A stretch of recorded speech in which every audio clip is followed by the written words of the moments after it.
Hey everybody, welcome to the other match from round number 3. This is the very interesting match because both of these players are undefeated, so the winner gets first place pretty much in the top cut. And if you're unfamiliar with how the structure of the top cut works, the first place player only plays one match, but if you get second or third place, you're going to be playing against the second or third place player. Whichever one you are. If you're second, you play against third. If you're third place, you get second, obviously. And then the winner of that is going to be playing the first place player, and that's how the top 3-player structure works. Anyways, hopefully that's not a little confusing, but the first place player is going to be very important here because if you get, second or third, you're going to be playing 2 matches, which means you have a higher chance of losing and you have a lower chance of winning overall. Interesting thing right there, but obviously, at the top, we have Quaid playing 60-card PK Shaddoll Invoked, which is really interesting, and we saw him in the round 2 feature match. And at the bottom, we have me playing Zoodiac in a going first variant. So, a very interesting match here.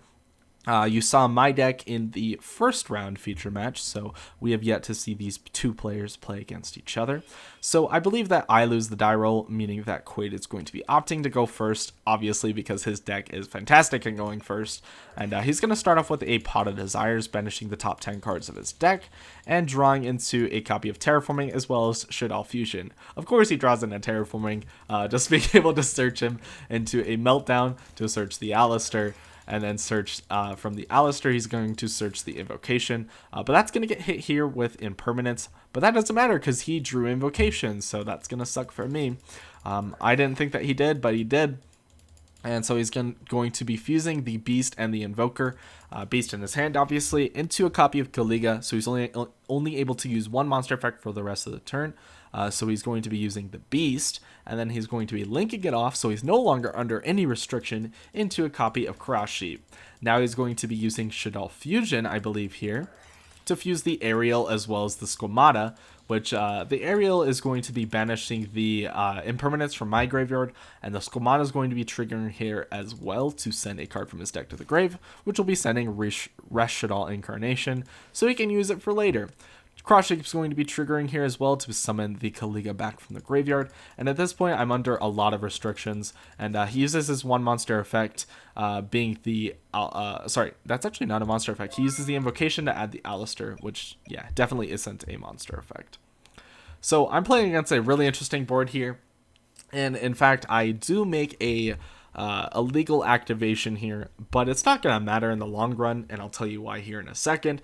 I guess I'll show you why later on in the video, but this Kaliga makes it so that I can only activate one monster effect in my turn, I can only attack with one monster in my turn, and I can only special summon once in my turn as well. So I'm under 3 different separate restrictions just off of this board, which is really crazy. So I go ahead and activate a Pot of Desires, banishing the top cards of my deck. Obviously he's going to let that go through. I'm just kind of digging for Impermanence, which I probably should have kept in my hand instead of shotgunning it on the Alistair, but it's not going to matter in the long run. I use Thoroughblade, and I don't use the effect on summon, and I'm going to go ahead and overlay it into a Borbo, and I'm going to use the Borbo to declare an attack on the Winda, and I realize this is a big mistake here because in the damage step he can use Invoker to just increase the attack. So that was definitely a misplay on my part, but I'm going to attach the Whiptail to it, making it 28, and he's actually just going to let it go through, which is really interesting. He's going to take 400 points of damage, and he just decides, like, I don't have another way to out his board, so he has no reason to use the Invoker, which I guess is a really smart play, because now he can use Shaddoll Fusion to fuse from his deck. So there's a lot of things he can do here. So I overlay a Hammerkong and a Dryden on top, and I just pass my turn to him. Drawing for turn, he normals the Alistair, which I hit with an Ash, so that uses both of our monster effects, being the Invoker as well as the Ash.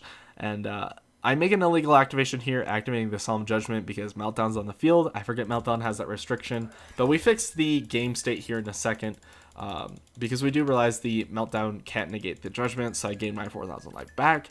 And the Shaddoll Fusion is going to go ahead and resolve here. He's going to send Driver as well as Beast from the deck, and he's going to special Construct, which none of them can activate their effects, but that's okay. He's just going to go into the battle phase and use Construct to attack the Trident, and obviously none of them can activate effects here, so they both just get destroyed by battle.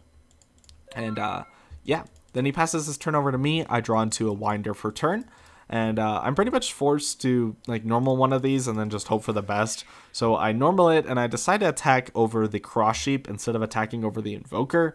I can't remember why I chose to attack over the Cross Sheep over the Invoker. I know there was a reason, I just can't remember what it was. I think I figured that if he drew into a copy of Invocation, he could make a fusion monster and then use Cross Sheep to summon it back. To summon any level 4 from his grave, and then at that point he can Sword OTK me. So I figured that it was more important to kill the Cross Sheep because it's a link 2, so that's already 2 materials for Boral Sword. So I figured that killing the Cross Sheep was probably the best play here. Drawing into his turn, he draws into Polymerization for turn, and I believe he just sets this this Hedgehog and passes it to me. Oh no, he uses Rush Shaddoll Incarnation, that's right. Banishing the Shaddoll Fusion to flip the Hedgehog, and Hedgehog's going to go ahead and search him for a Shaddoll Fusion, El Shaddoll Fusion specifically. Polymerization's going to come down, fusing the Invoker as well as the Hedgehog into another copy of Winda, so he has the board built yet again, which is absolutely annoying, and obviously I couldn't negate that with Judgment because of Meltdown. He goes into battle phase, hits me for 500, and ends his turn. So I draw for turn, drawing into Tenki. I can possibly out this board, so I go Tenki to search Whiptail, and I can basically get rid of the Kaliga here, which is really interesting. I think that's what I decided. No, I decided to kill the Winda, actually. So Winda is going to die here. I take 900 points of damage, 22 minus 13. And then it gets my Chakanine and dies, and his Winda gets banished. Passing my turn to him, he draws into Allure. So he means to set this fusion, so that's what happened there. He draws into the Dragon and Desires. And Desires is going to come down. Obviously, I'm going to negate this. I don't want that going through at all, so I negate it, and he passes his turn over to me. I Cosmic the back row in the end phase and just hope it's enough, because all I have to do is kill Kaliga, so hopefully I can draw into any way to Whiptail, and then I can be fine. So I Desires, hoping that I can draw into something. I draw into Judgment and Ram, and that's okay, because I believe that I could go into Tiger and reattach, and then I could kill the Kaliga. Although it looks like that's not what I do. I normal summon the Winder, which I probably should not have done here. I probably should have just summoned the Ram, because I definitely have a Tiger in my extra deck. So I could go Tiger and then use Chakanine and then Chakanine to detach the special back the Ram even. And then I could go ahead and overlay a Tiger on top and make Whiptail. I'll attack, take 500 damage, that's fine, and Kaliga's off the board. Actually, I would only be able to use one monster effect for the turn, so I'd probably have to use the Tiger first and then go into the Chakanine. But it would still result in the same board either way. But I played really bad, I guess. So I pass my turn. He draws into Allure, Allures into Ancient Cloak and Gamma, and then he passes his turn over to me. I'm not sure if I do the right play here, but I go Ram, and then I overlay into Redoer. Redoer is going to kill the Kaliga, and then I set this in permanence and pass my turn. Drawing into turn, he uses Gamma on my Redoer, and that hits hard. I did not expect that. And I attempt to chain Redoer, and I realize he thinks here, I'm not exactly 100% on this ruling as well. So Gamma, we're not sure if this can be activated multiple times in the hand. He told me it could. I don't think it can, though.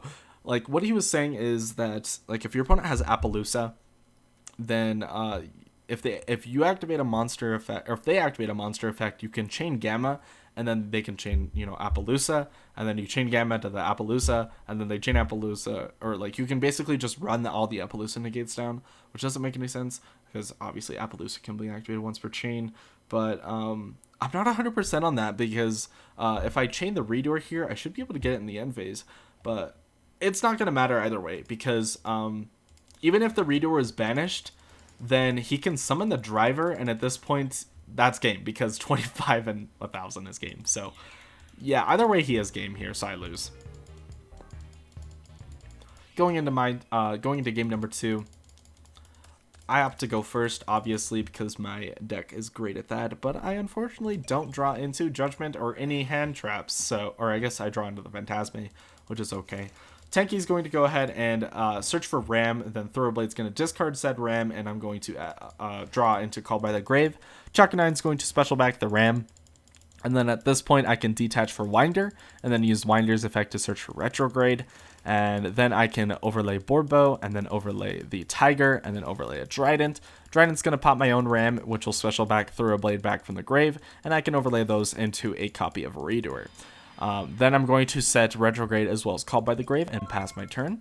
Drawing into his turn, I use Redoer's effect. Unfortunately, grabbing Ancient Cloak and not one of his like 17 fusion spells. Whatever. I'm kind of salty about that, but Invoker's going to come down searching for Invocation, which he already has access to anyways. Then he's going to link it off into Almirage, which I use Phantasme here to go ahead and basically fix my hand. Sending the Buffalo back so I can search it back for later. He's going to link off into Secure Gardener and then use the Invocation. I chain Call by the Grave, which makes this Invocation useless because he can't fuse because he only has Boots in hand. So that's really funny. Invocation's going to add back the Alistair back to the hand though. And then he uses Allure to draw into another Allure as well as Cosmic. And so he uses the Cosmic on my back row, which is fine. He forces it out, so I have to use the Retrograde here. He played around that really nice because he's basically forcing my Retrograde so he can let the Shaddoll Fusion resolve perfectly. So that's going to make my Redoer fine, but then he's going to obviously resolve the Shaddoll Fusion, which is just broken. Summons Apkallone. Apkallone's going to negate the Trident, the chain links were really weird here. I attempt to use Phantasme, but the chain links here I believe were one Beast... No. Apkallone 1 Beast Wendy or something like that. Or maybe it was Wendy Beast. I'm not too sure. Apkallone being the one on the bottom. So I'm basically forced to chain my Trident here to pop. And I do choose to pop the Apkallone. And I do say it in chat here. Apkallone 1 targeting the Trident, Wendy 2, and then Beast 3.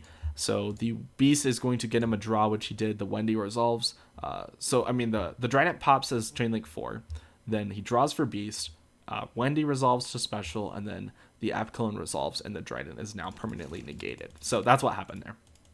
Then he's going to add Shaddoll Incarnation with Apkallone in a new chain, discarding the same Incarnation, and then Incarnation is going to be banishing itself as Apkallone to special back Ariel, or flip Ariel, and Ariel is going to summon the Apkallone, which can't use its effect, but that's okay. It's just 25, which is huge.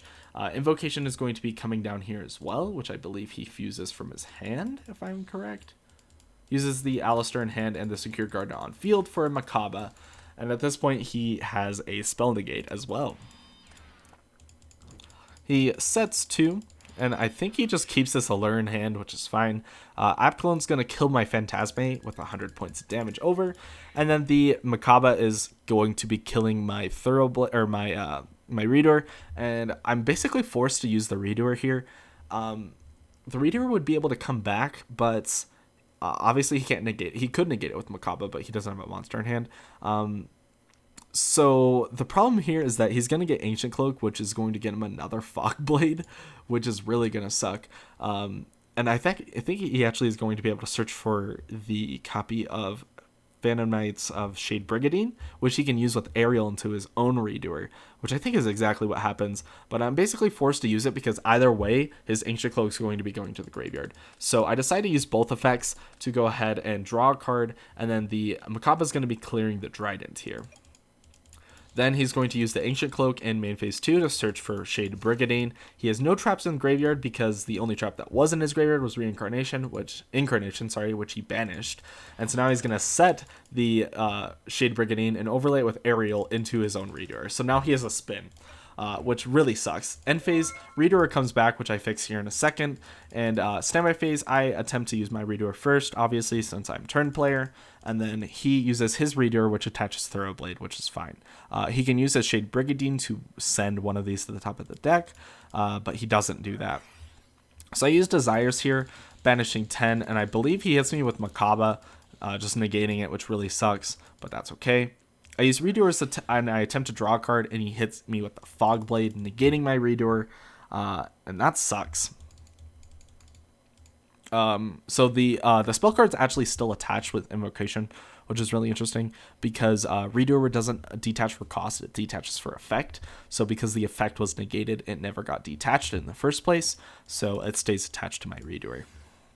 Whiptail comes down, and then I'm going to overlay a Chakanine on top of that, and he's going to use the Redoer, both effects, to banish it till the end phase, as well as use the Shade Brigadine to send it to the top of the deck. And then I go ahead and he uses Aerial, which is really funny here, to banish 3 from my grave. So he banishes Trident, Hammerkong, and Whiptail, which really sucks. So that basically takes the Trident out of the game, the Hammerkong, which is a free material, and the Whiptail out of the game as well, which, like, I don't have another Whiptail in grave, so that's really, really bad. So I'm basically forced to set this Call by the Grave, and I pass my turn to him. In the end phase, Redoer is going to come back, and then in the draw phase, standby phase, he's going to use Redoer to grab Avarice, which is really, really sucks, actually, because now he can get a free draw. So he's going to get a free draw off of that, and then he's going to use this extra Foolish Burial to send Construct, which will add the Shaddoll Fusion from the grave to the hand. Next, Redoer does count as a special summon monster from the extra deck, even though it was banished and it came back to the field. So Shaddoll Fusion's going to come down here and fuse from his deck, fusing Driver as well as Dragon, which Dragon's going to pop the back row, and the Construct is going to be sending something from the grave. And I decide here to actually use the Call by the Grave. I think I use it on the Dragon? Yes, I do. So the Dragon would obviously pop the Call by the Grave, but if I negate it, then that's fine. Plus the Dragon would get banished. Then he's going to use this Construct to search for the copy of Skomata. I could have also used it to pop the send the Construct, which I guess is probably... Oh, wait, no, that's right. Dragon actually was targeting his Fogblade. Because Fogblade makes it so that Redoer can't be targeted for an attack. So he's actually targeting his own Fogblade. So I banished the Dragon because I didn't want him to kill his own Fogblade so that my Redoer can be targeted for attacks. Because this Redoer is what's keeping, or this Fogblade's actually what's keeping me alive, because he can't declare an attacks over my Redoer. So since none of these monsters can attack Redoer, I'm still in the game. So he's going to go ahead and set the Skomata, and obviously he has to pass his turn here because Redoer can't be targeted. Standby phase, Redoer is going to attach a trap, of course, one of the only trap cards in my deck. So that basically makes this Tenki useless, because if he didn't attach a trap card here off of the Redoer, I could have gone for Megaclops. Obviously he has the Fogblade to negate it as well, so it's not going to matter. So I'm going to use Tenki, and he's going to hit me with the Redoer. Then I'm going to overlay the Chakanine, and at this point I think I have Megaclops, so I'm like, okay, I'm good, I can just make Megaclops and I can win the game. So I go for Chakanine to bring back the Tiger, and at this point I have 3 Xyz monsters, so I just turn them all into the copy of Megaclops. And I think, like, at this point I'm like, okay, I can win this game, I can attach his back row to my Chakanine or my Trident, and at this point I'm fine, because actually I don't have the Trident in the grave, but that's fine because I can bring back Chakanine and I'm back in this game. So that was my thought process, and then at this point I could just, like, kill all his monsters. My Megaclops is unaffected, I'll be fine. But obviously he has the Fogblade for it. I can't do anything. The other Fogblade dies because of my Redoer was sent to the grave, and so I pass turn. So for his turn, in standby phase, he attaches a spell with Redoer, which is the Tenki, which he put on the top of the deck from the previous turn. So he's going to get a free draw. Then he's going to be flip summoning Skomata, which is going to be destroying the Megaclops, because he can do that, because even though Megaclops is unaffected by monsters, its effects are negated due to Fogblade. It is definitely not affected, or it is affected by spells and traps, so that's why the Fogblade can still kill it. And so Skomata is going to just pop it, and at this point, this is 5,000 points of damage right here, and then being the 7,800, and then obviously this is still game. But he decides to flex on it, so we're just going to go ahead and speed through it. He's going to make Sword, and then Construct, like, send something. And at this point, this is all just flexing. He's going to just add, and then he's going to go for Macabre or Purgatrio, can't remember. And realistically, it's not going to matter. So he's just going to get the Purgatrio, and then he's just showing me his hand, and it's just broken. So that's going to do it for today's video. I thought I had game, but or at least I thought I could, like, get back into the game, but definitely the Fogblade was very, very important there in that last game. So really, really close match, though. I definitely think that was like a really, really cool grind game, and it was a lot of fun. So yeah, that's going to do it for today's video. I hope you guys enjoyed, and I will see you guys later. See ya.